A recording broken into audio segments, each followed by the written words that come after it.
This is Hunter from Foundation Disc Golf, and you're listening to the Am Side Podcast.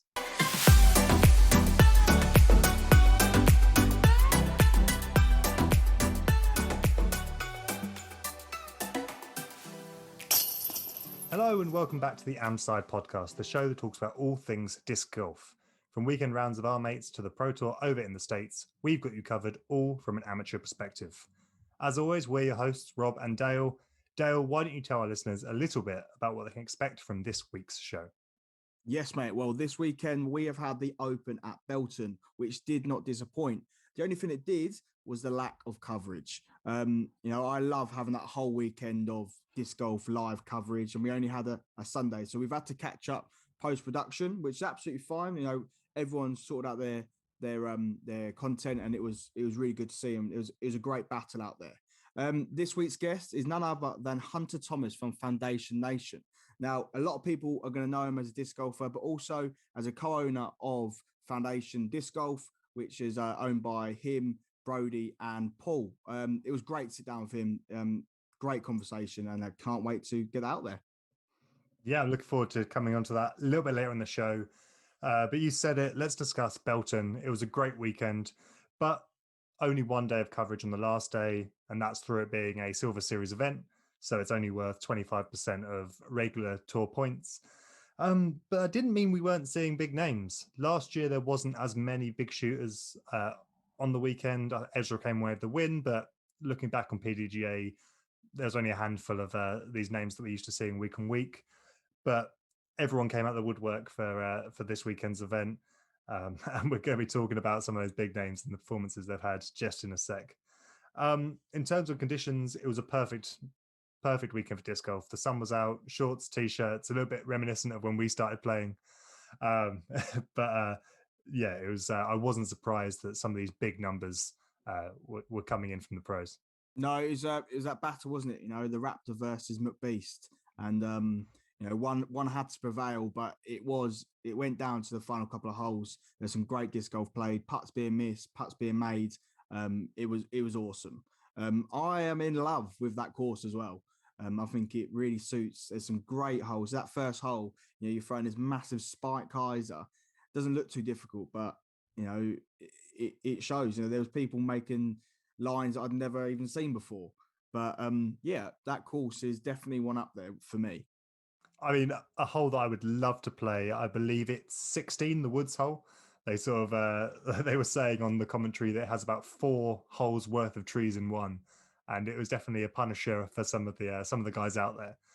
But yeah, you mentioned it: Macbeth versus Wysocki, world champion versus world champion, fighting tooth and nail. It was edge of the seat content every single minute of that last day of coverage, and it was a little bit different to what we've seen over the first few events of the year.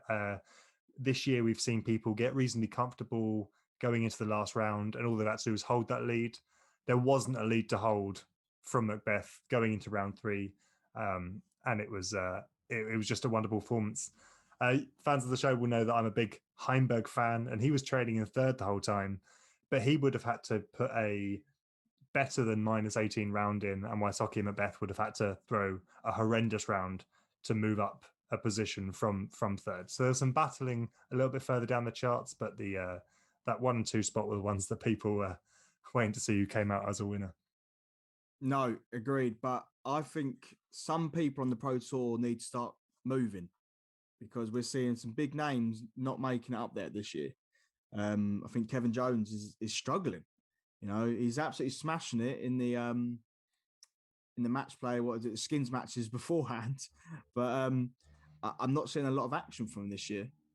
No, I had him on my group 6 picks. I thought that this year was going to be his year after a phenomenal finish and a lot of tournament wins end of last season. But no, I think he just needs to build back some of that momentum. We know he's a big arm. We know that he can pull off some incredible shots. But yeah, there's just a couple of names. Obviously, Eagle last week not having a sort of stellar performance. It's consistency, and I mean that consistency is what make Ricky and Macbeth at the top all the time, because that's world class consistency that we are seeing, and it was great to witness that firsthand. No, definitely. And moving over to FPO, obviously we need to address that. You said that Paige Pierce was going to win. I said Owen Scoggins was going to win. Neither of both were playing this weekend, so we lost out there. But in terms of obviously Katrina Allen, she played well, but we can't discount. I can't not talk about Heather Young. She threw a phenomenal final round. Yeah, I mean Heather Young, not unrecognizable, recognizable in purple. You can always spot her out there on the course, throwing one of the best rounds we've seen from the FPO this year. But again, Katrina came away with the win, and I think it just comes down to that tour experience, tour consistency. You can be on level on skill, but that experience just gives you those extra strokes. I think going back to last week, looking at Gavin Rathburn and Gannon Burr, again, they have the skill to win these tournaments, but just those clutch moments that we're seeing on each tournament so far, that's what wins. And I think that's what gave Katrina the edge this weekend. Yeah, confidence, isn't it? You're walking up to that putt. I've been doing a lot of putting in my back garden. I can walk up to my back garden knowing I'm going to make that putt. But being in a course, it's different. I haven't got that confidence because it's not from the fourth slab from my door that I know I go to every time.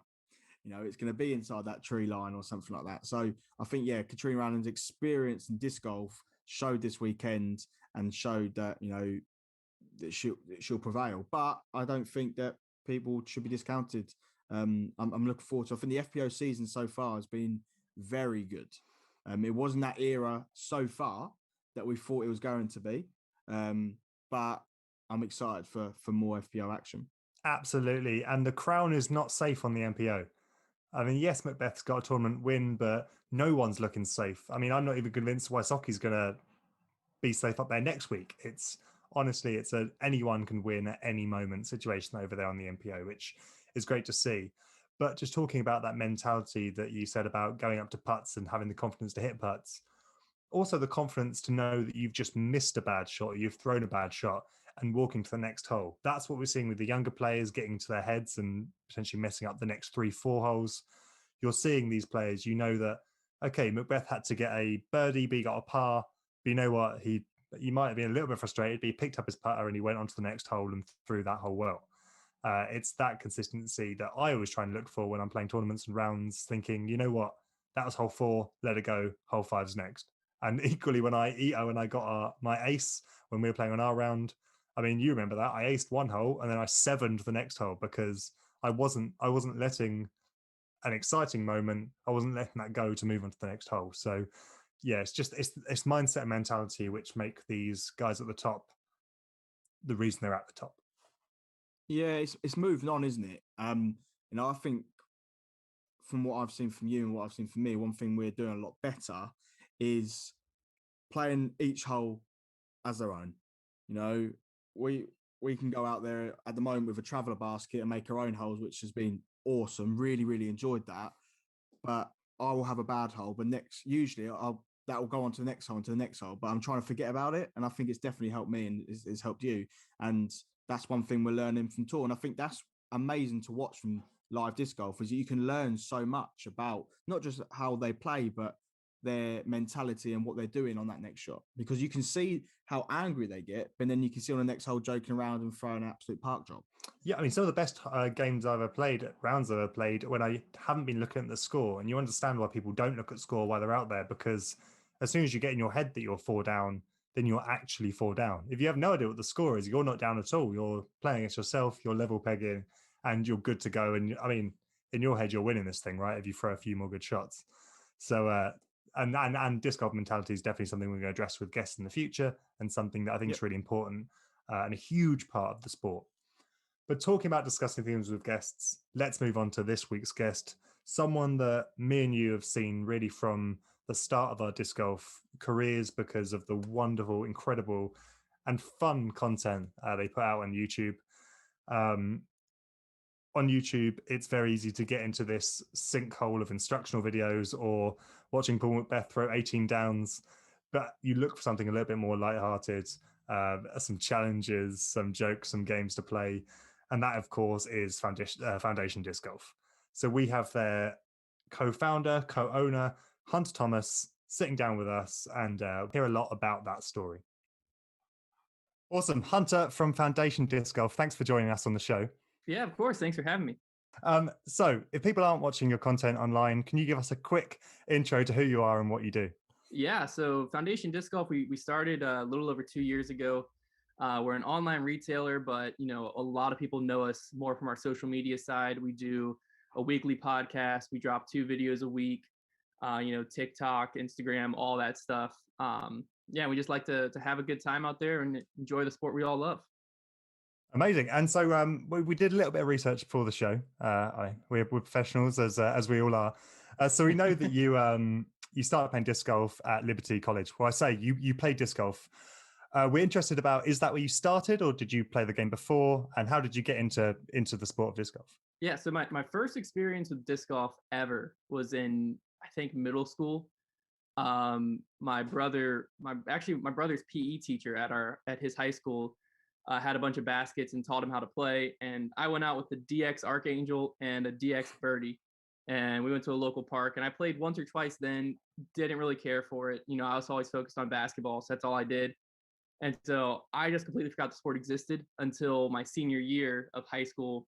My basketball season ended. I wasn't going on to play anywhere else. And so I was like, what am I going to do to be competitive? This is all I've ever known. And that was when I picked up disc golf. And so that was about May of 2015. And then, I joined the Liberty disc golf team in September of that year. Nice. Is that where you met Trevor whilst playing, or did you know him before that? Yeah, no, I met Trevor at Liberty. Yeah. I believe it was my junior year, was his freshman year. And so he kind of came on just as a new guy, and we hit it off from there. Nice. And what was your sort of biggest achievement whilst being at college? Did you have any big wins? I had a few that I'm proud of. No one will know what they are. I won the Southeast Collegiate Open. It was one of the bigger collegiate events. We won that both as a team and me individually. And then my senior year, I finished third at Collegiate Nationals, again, individually and as a team. We both came in third. So those are like my 2 most proud moments there. But, college disc golf's kind of small on the disc golf radar. I think it's going to kind of blow up here in the next few years. People will start recognizing it a little more. A lot of people don't even know it exists. But yeah, it was definitely a good time. I loved it, and it led me to a lot of different opportunities. Awesome. I think America or the US in general, it's quite a strange mix with sport because some sports are much bigger on the college level and some are almost non-existent at the college level. So I came from a lacrosse background, and the NCAA lacrosse it's much bigger than the pros, arguably. But then obviously you got the NFL, which is bigger in the Pro Tour. So it's interesting that over here in the UK, a university sport isn't really televised apart from the rowing race between Oxford and Cambridge. There's not a huge sort of support or fandom around university teams. So I think it's really interesting having that sort of team spirit sort of college following over in America. No, yeah, for sure. I've always been a big college basketball fan. I think a lot of times, at least over here, college sports will be bigger than professional sports, at least as far as like how fans run. Like I bleed Duke blue. I'm a diehard Duke basketball fan. But then when you get to the NBA, I could not care less. In the NBA, I'm like a player fan. So, I follow LeBron, I follow Steph Curry, and wherever they go, I'm a fan. So I think it's just I don't know, that's just, I guess it is kind of weird. I'm from the outside looking in, but that's just how I was raised. Brilliant. Well, Duke was my lacrosse team as well when I watched. So yeah, again, go Blues. There you go. A lot of people might not know this about me, but I also played basketball in college. Being a measly 5'9", I was the smallest on the team. Were you a shooter? I was point guard. Oh, nice. Awesome. So you've left college. How was Foundation born? Because obviously you've absolutely smashed it, and we love the brand over here. Hence why we really wanted to get you on, just because we're both big fans. So how was Foundation born? Yeah, so it was actually born while I was still in college. So when I was playing college disc golf, one of the members on the team was Hannah Croak, which is now Hannah McBeast. And that's kind of when Paul started coming around. They were dating at the time, and so he would come to our practices, do drills with us, all of that stuff. And then I always hosted a game night, like board games and stuff like that at my house.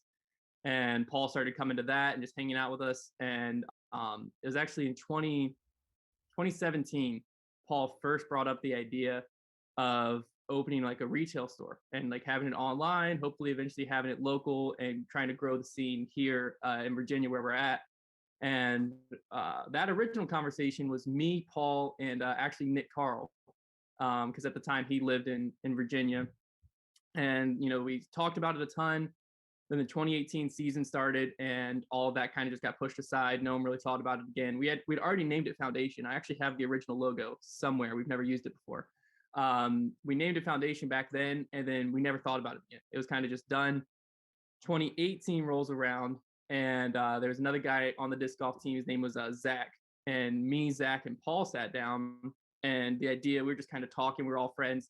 Idea came back up of online retail store. They're talking about it, and I was like, well, Paul, what if we just run with Foundation? Like, we already kind of laid the groundwork. We already knew, we already have the logo. I didn't like the logo, so I redesigned it. I was like, let's just run with that. And so the idea was born. That was around October of 2018, and then we launched. We became like officially a business in January and launched in February of 2019. So that's kind of where it all started, and then just took off from there. Nice. So where did the name Foundation come from? What made you said you got that and stuck with it? Where did that sort of start? Yeah, we were trying to figure out a name. And that's always the hardest part, I feel like, of starting a business is, what am I going to call this thing forever? And one thing that we knew was we wanted it to be, originally we wanted it to be like a place locally that we could kind of build off of. Where we could start having tournaments, start having leagues and stuff like that. But then also on the online space, we wanted it to be something where players, whether they're new or advanced or even professional, could come to and use it to help build their game. And every time we said the word build, we started thinking of like, all right, well, let's do something with building. That's what we're focused on, is we want to help players build their game. And obviously you have to have a good foundation in order to build something. And so that's where it came from. Nice. That's awesome, man. So, having Paul on board must have been quite daunting to start with, because this guy is huge. So, he's coming to help you practice. How was that, starting that relationship with Paul? Yeah, I mean, looking back on it, it's kind of crazy. So 2015 is when I started playing disc golf.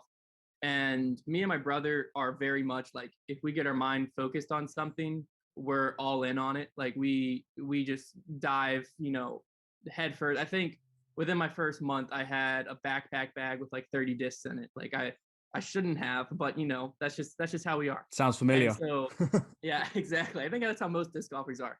But come midsummer, we actually flew out to Pro Worlds because it was in Pennsylvania, and my cousin was a pilot, and he was in school to become a pilot and needed flight hours. And he was like, hey, if y'all ever want to go anywhere, just let me know. I really need hours to complete everything. I was like, well, there's actually this disc golf tournament coming up. I would love it if you just flew us there. And so he flew us out to Pennsylvania, and I met Paul there for the first time. This is before I was on the team or anything like that. So I was just freaking out over meeting Paul McBeast. And even Tompkins, who ran Supreme Flight, John Tompkins, I met him too. And I was freaking out over meeting him, because to me, like, these guys are superstars. And so I have a picture with Paul from that tournament. I also have a picture with Simon. And looking back on it's hilarious, because like you can see it all over my face how nervous I was to meet him. And then come October is when Hannah and him were kind of starting to date. I don't know if they were like official yet or what was going on, but we got invited to go down to USDGC.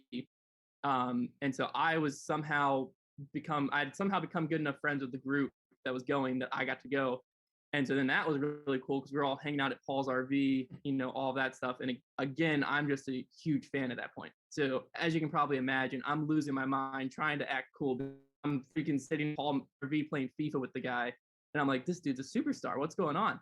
And then, yeah, so by the time the company started, I was just so good friends with him that like, he doesn't really seem any different to me. Like sometimes we'll go out and like be at a tournament and people are freaking out meeting him, and I forget just like who he is. You know what I mean? Like, it's just one of those things that once I've become such a good friend with him, it just seems weird. Like, what? Like people are freaking out. I'm like, oh, duh, like it's Paul. So, but yeah, it's kind of been crazy how that all progressed. But every once in a while, I'll still like think back to like, and if I could have told myself in 2015, walking up to him at Pro Worlds, like shaking to meet the guy, that like, this is where I'd be, 6 years later, I probably would have never believed myself. Well, it's quite interesting fandom in disc golf, because obviously disc golf is a growing sport, and over in the UK, it's in its infancy, and there's a lot of people that haven't heard of it.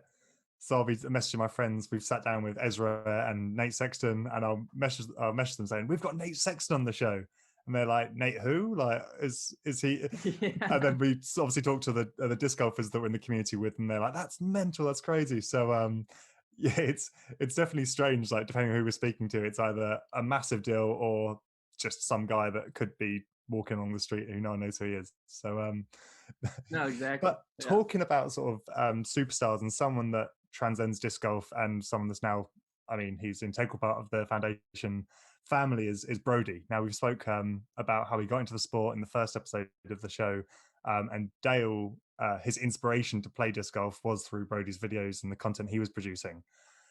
That must have brought such a huge audience to what foundation already had with a fantastic, well, foundation, pardon the pun. How was that experience getting Brody on board? And obviously, not necessarily from a disc golf superstar, but just another area of the internet, and obviously Ultimate and that audience, and now being your audience. Yeah, so I think the process of getting Brody on board was, I mean, it was kind of crazy because, again, I was a diehard Brody fan since middle school. You know what I mean? Like, I'm watching all of his videos back with like, dude, perfect, how ridiculous, all this stuff. And so what happened was he got into disc golf, and then he immediately hits up Paul, because obviously, Paul's the guy he wants to learn from, being the top of the sport. And so he calls Paul, and he decided, hey, I'm gonna come out to Virginia for a 2-week boot camp. And so I told Paul, I was like, look, I don't care what role it is, but I want to be there so I can meet this guy. It's like, I don't care what it is. And so what it ended up being was, if you go onto his channel, the video's there. It was a stadium disc golf.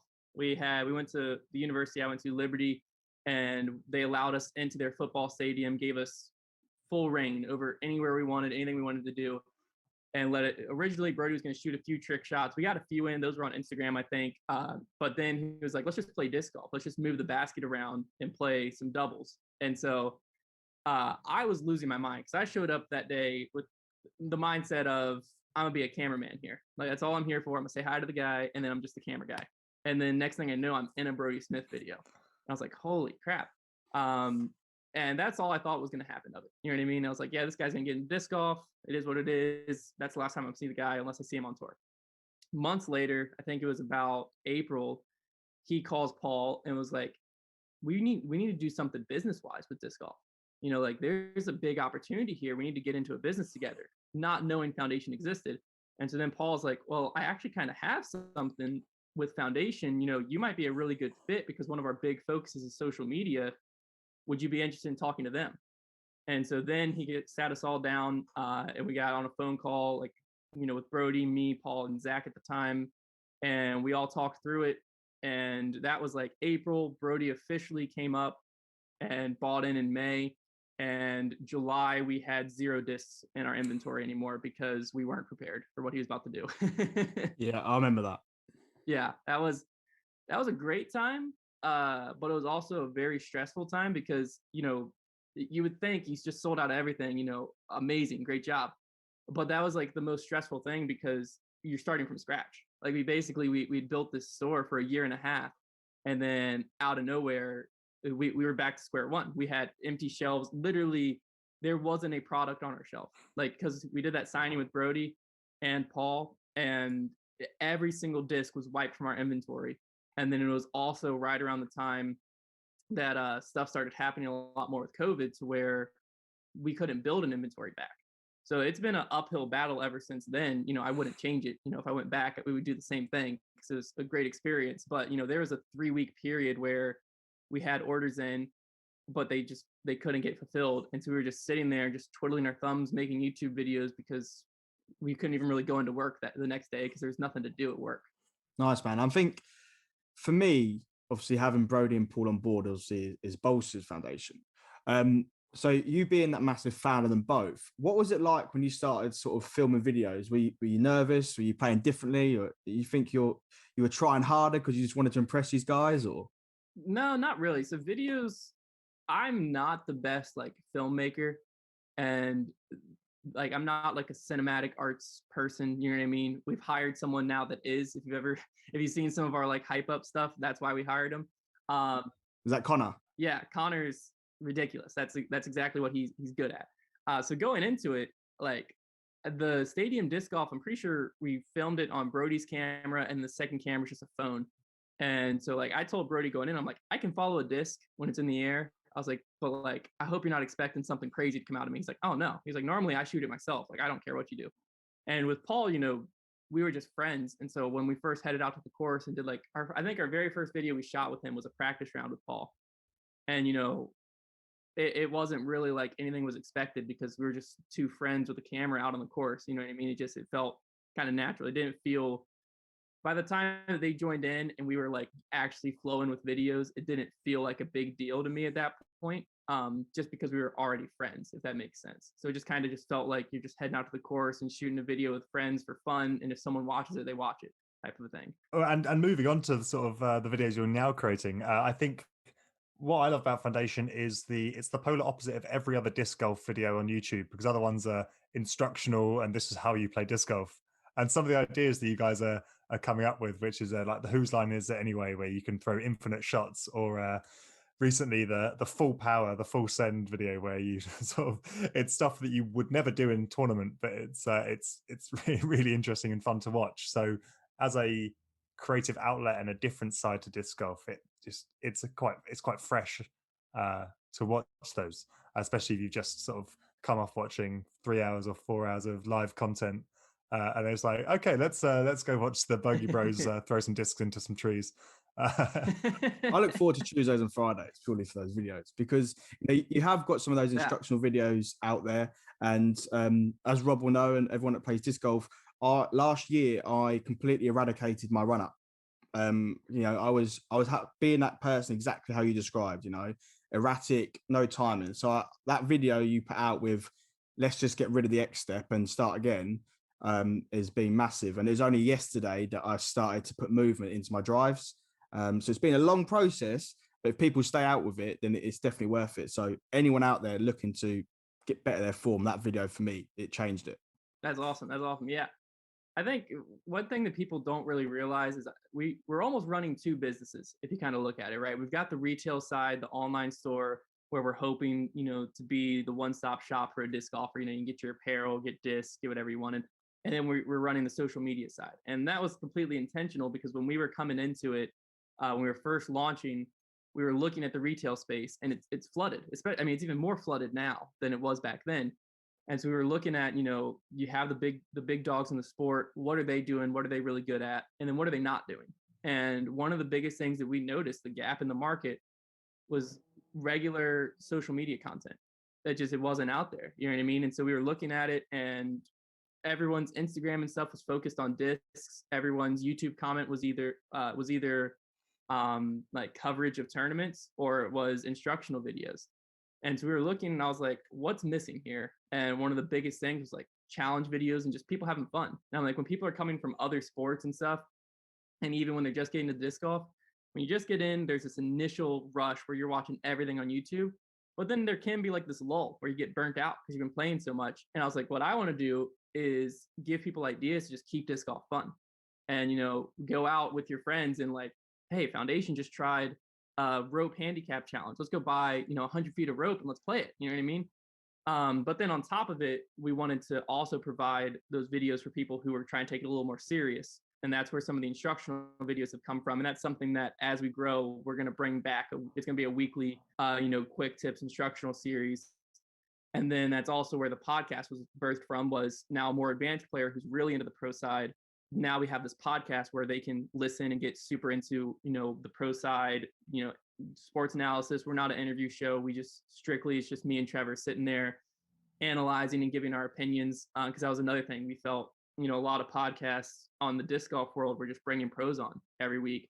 And I was like, I can't add anything. I'm not a good interviewer. I can't add anything to that. So what can we do to add? And so that's what we constantly kept looking at, is what is missing in the disc golf world, and how can we make it where on the social media side, no matter where you go, you're going to see us. And that way, wherever you went, we're there. And then hopefully the more you see foundation, the more you hear foundation, the more it drives you back to our like second side of the business, which is the retail side.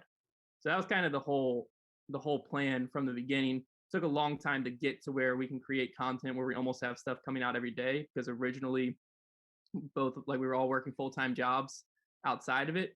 Now that this is our full-time job, it's a little bit easier to justify going out and spending 8 hours shooting 3 videos. We can justify that now that this is what we're doing. But yeah.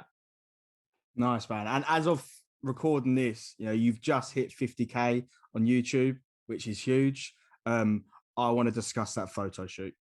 Oh yeah. Yeah. There's one thing that I think some people in disc golf don't know how to take us. I think the second people realize that we do not take ourselves seriously at all is the second that people start to understand us a little more. You know what I mean? We went out there. My wife, she bought us those 50K balloons, which first off, 50K is, to even say it, is surreal. If you go deep enough in the YouTube archives, you can find like 12-year-old me with a YouTube channel doing magic tricks way back in the day. I shouldn't have said that out there, but yeah, that's there. It's embarrassing, but it was like a dream of mine. I feel like I grew up in the era where being a YouTuber was like a huge thing. Like it's something I always wanted to do. And so to be able to say that I'm a part of and grew a 50,000 subscriber channel is just mind boggling. But my wife went out and she was like, this is such a big thing. I'm gonna get these balloons. And so we got the balloons. I'm like, oh, this is nice. Like, that's sweet of you. And then Trevor and I were standing here holding the balloons. I'm like, what on earth are we doing with these? And then our photographer, Connor, he's like, what if I just shot you like an engagement photo shoot? Like, what if we just went over the top, super cringe? I'll edit it to be like dreamy. And, that's what we post. And I was like, that's perfect. I was like, that's right on brand, just it'll obviously it's an appreciation post to our fans, but then at the same time, hopefully it brightens their day when they're scrolling through and see us two, laying in a field holding the balloons. Absolutely. I think you said it. Yeah, not taking yourself too seriously. It's the most important thing when you're doing content, because then you can just get yourself sort of trapped into sort of the expectation of I need to do the same quality every single week. And I think I know it's why myself and Dale enjoy your content, and I'm sure the 50,000 other people that watch it. It is just that. It's just that kind of refreshing. You still obviously it's competitive, but it's that refreshing sort of nature of how you sort of conduct it. And then you mentioned the podcast as well. And obviously we're doing a podcast, you guys doing a podcast. Media around the sport is growing, and it's great to see all these different outlets that can now be associated to disc golf. How have you found that sort of experience doing the podcast? I know, like you said, you just have fun with it, and it's just great listening to these hour conversations on that week's topic. But any tips or tricks you can give us, or any advice to keep enjoying it? I mean, I don't know if I'm the right person to give tips and tricks.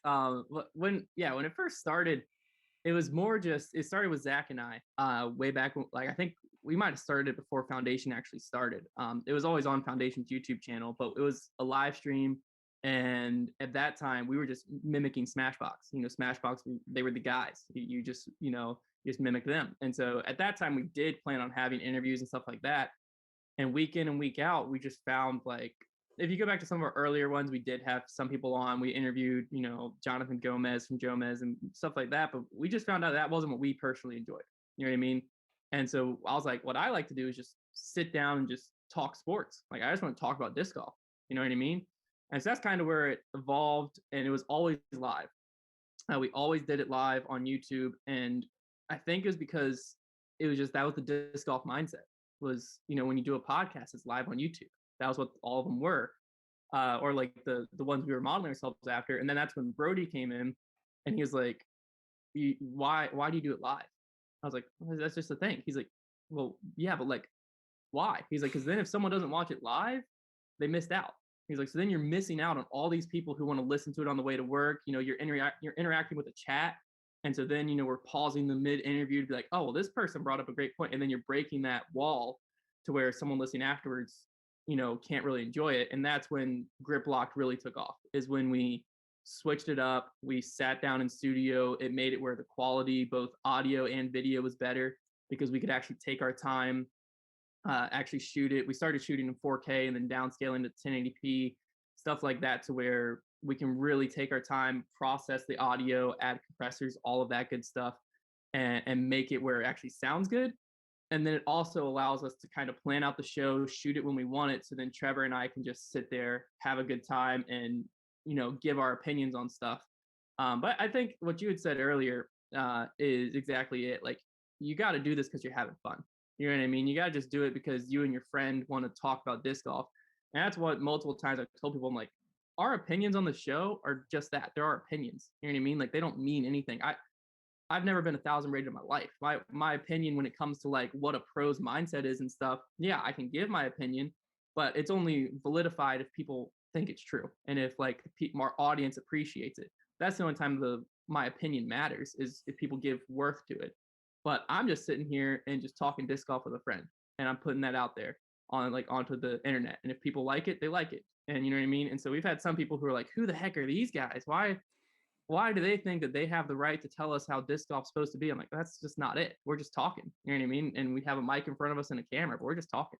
Yeah, and I don't know what it is, but the last, I think, 3 or 4 grip locks, there's been so much more debate, and I'm so here for it. It has been, I listen to it on the way to work, and I'm like, and when you and Trevor go off on each other, it's like that you have such split opinions. Obviously, well, we're one tournament in, and you've already won your bet, so it must feel pretty good. Yeah, we're shooting the podcast later today, and I already told Trevor he needs to get on DoorDash and make sure the Chick-fil-A is here before the start of the podcast. I texted him my order during the middle of the final round. It was a weird bet because like I'm still a Paul fan. It's one of my good friends, one of my best friends, and so like I wanted him to be top 3, but I'm also, when he like started struggling, I'm like, all right, Paul, just come in 4th. Just get to 4th so that the bet's over. I don't have to worry about it, and we can move on. But yeah, the hard part is like I love the debate episodes too when Trevor and I do disagree. But we just think so alike on a lot of things that when we bring something up and I'm like, all right, this could be a hot topic, and then Trevor's like, yeah, I agree. And I'm like, dang it, because it's fun. I enjoy debating. I enjoy arguing. That's just who I am. But when we both agree, you can't really help that. So yeah, obviously you said that Paul's your friend and you want him to always do well. But there must have been a point during Vegas where the wind just knocked his disc into the water that you went, yes, a little bit. I never celebrated. Okay. But I did want him to finish in 4th. I just wanted the pressure to be off of me. But I never wanted him to mess up. I wanted everyone else just to outperform, if that makes sense. He's got 27 more tournaments now to go and win, so it's fine. Yeah. From now on, I hope he does top 3. You know what I mean? It's done. I'm stress free now. Now I can just be a fan and celebrate. You know what I mean? So I hope he wins, goes 27-0 the rest. But yeah, that first one, it was a good thing that he came below 4th. I think he came in like 9th or something. But, I mean, what we know from Paul from previous seasons is he's going to use that as the ultimate fuel to just go out there, and yeah, I'm sure the next few tournaments after that he's going to absolutely kill it, because he's going to learn those mistakes and just use it to motivate. And that's, again, I guess what that makes him. That's why he's great, I guess. Yeah.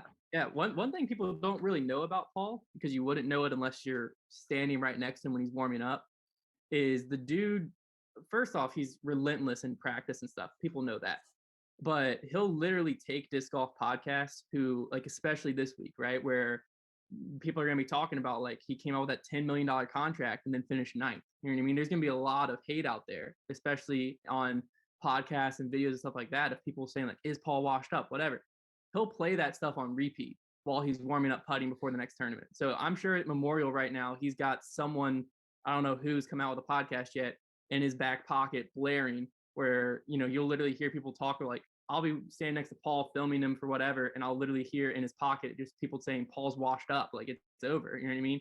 And he's sitting there just training 50-footers, and you can see it in his eyes, like, they shouldn't have said that, because the rest of the field better watch out. So yeah, he uses it to fuel him, and that's probably why he is who he is. So what you're saying is that Paul McBeast is the Tom Brady of disc golf. So people call him washed up, but you know what? He's got more rings than anyone else. So no, exactly. And it's that mindset. The Mamba mentality, the Tom Brady. They all have the same mindset of like, they don't really care what anyone says, because the like, if you say something horrible about them, it's just motivation. That's all it is at the end of the day. And so like, he doesn't really care what people are saying about him. They can say he's washed up. They can say whatever. He's going to go out and prove them all wrong. Nice. I think I look forward to seeing what he does in Memorial this weekend, because I think you're right. He'll take that on the chin. He'll be like, right, I'll go and smash it.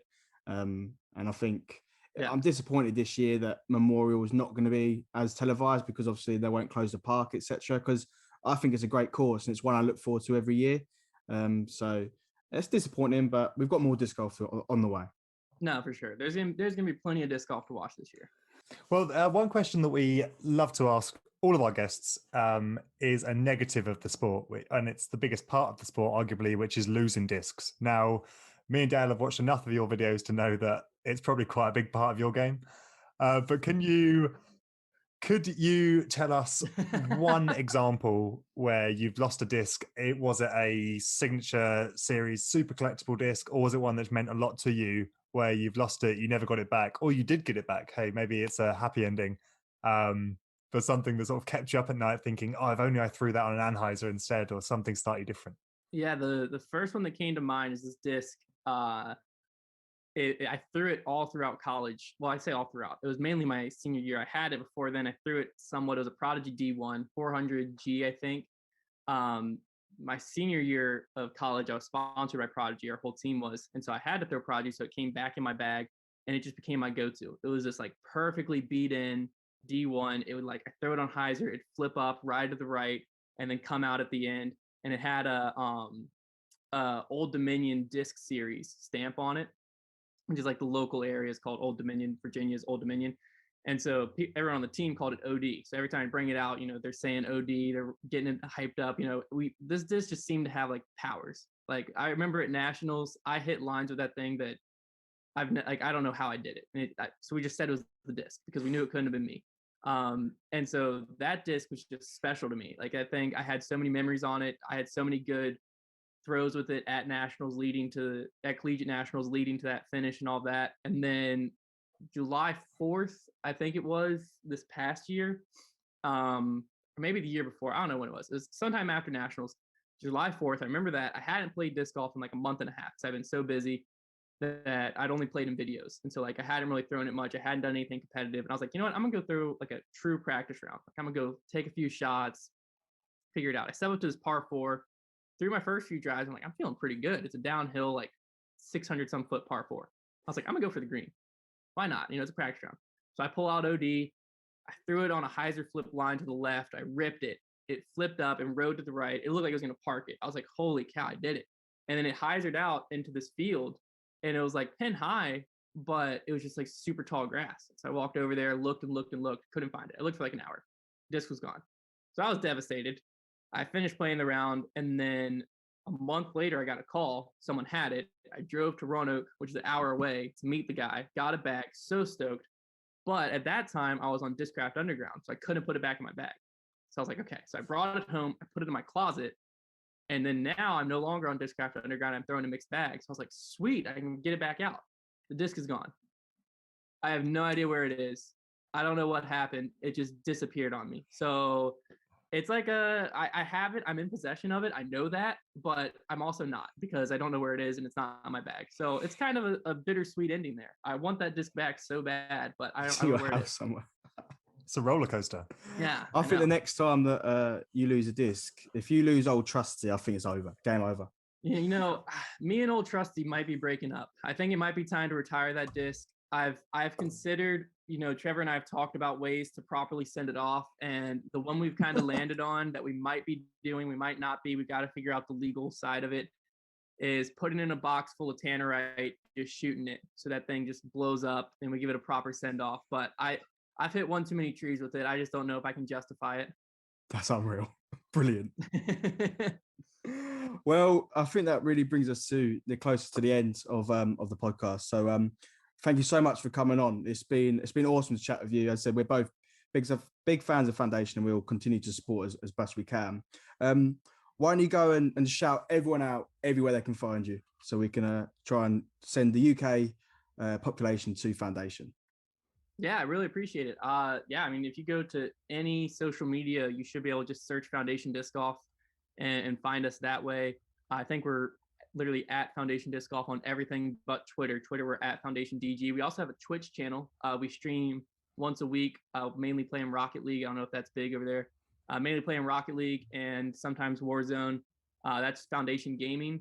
And I believe that's pretty much it. You can head to foundationdiscs.com, check out our retail store. And then we just launched a podcast network, Foundation Podcasts. It's Grip Locked, our podcast. We talked about some. And we also brought on the Nick and Matt Show, which is a more live interview style podcast. And we're hoping to announce a few more as the year goes on as well. So what you're saying is the AM side will be part of that in no time, I'm sure. Possibly. You never know. Perfect. Well, thank you very much for coming on, and we'll speak soon. Yeah, thanks for having me. Wow, what an incredible guest Hunter was. It's amazing to hear these stories about, I don't know, just being a fan of a pro and then becoming best mates with a pro. Who knows? Maybe we'll be best mates with Paul Macbeth in a year's time. Let's see. That'd be it'd be pretty awesome. But as a fan of Foundation, obviously a lot of the listeners will see on the guest every week. I'm wearing the same hat every week. I'm a big fan of Foundation, so it was really good to sit down with them this week.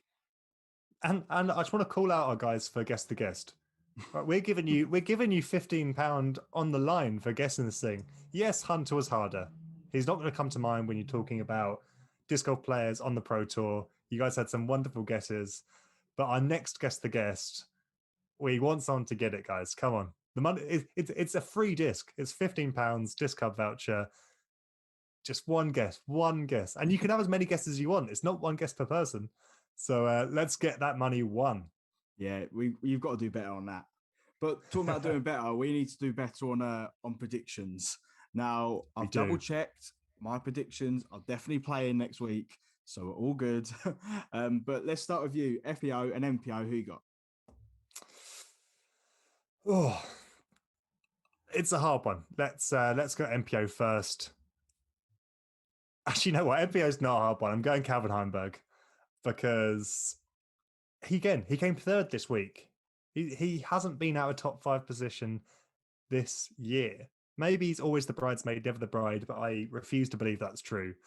He is shooting hot at the moment. He hasn't shooted the hottest rounds, but he got the course record at Belton. I mean, Wysocki matched it, but this guy is a wonderful player and he deserves more wins than he's had already. He's playing incredibly. Let's move over to the FPO. It's a little bit harder because I think it's massively dependent on who's playing well weekend to weekend. But I am going to say that Hayley King is going to have a good weekend. She hasn't had the best weekend this year on any of the tournaments, but you know what? I'm just sticking out there. I'm feeling good about Hayley King. She's going to come in with a win. Okay, nice. I like it. Well, MPO, I'm going to go back to my roots. I'm going to go Paul Macbeth because I think he'll be annoyed with himself that he didn't do more. And he's going to be practicing. I know he's already been out there. I've seen on Instagram. He's playing. He's getting out there. He's practicing. So Paul Macbeth, MPO. FPO, I'm going to go Kona Panis. I think I generally think she's one to watch this year. She's already got a win under her belt, and watching her play disc golf is very, very decent. But yeah, no, she's got more than one win. She's got 2 because she's got the All Stars. So 2 wins. She's coming with that third. I'm looking forward to seeing her this year. So that's what I'm going to do. And if you talk about motivations, she didn't have a great last round this weekend. I think there's a lot of red on her scorecard. So yeah, these professional disc golf players, they use that just as ammunition to go into the next thing stronger. So yeah, I think Kona's going to have a good weekend. I don't think she's ever had a bad weekend yet this year. I mean, horrendous. She had a couple of bad rounds, but she hasn't had a horrendous weekend. But yeah, I think that's a good shout. No, love it. Well, look out on our social medias for our Grip 6 pick. We love doing that because it gets a bit of competition between us. I think we both did pretty well, but I'm pretty sure you took it this weekend. So that is 2-1 up now to you. But if you aren't already following us on Instagram, it's at the Amside Podcast and the same on Facebook. We've got more things coming, but look us out for on there. And yeah, give us a follow. We're trying to get to 1,000 followers. We've got something very, very cool to release to you when we hit 900. So keep out for that. Awesome. Yeah, that's the last thing we need. More competition, but it's a little bit of fun. But before we leave you this week, I just want to give a shout out to the sponsor of the show, dischub.co.uk. These guys, as you know, have been great supporters of the show.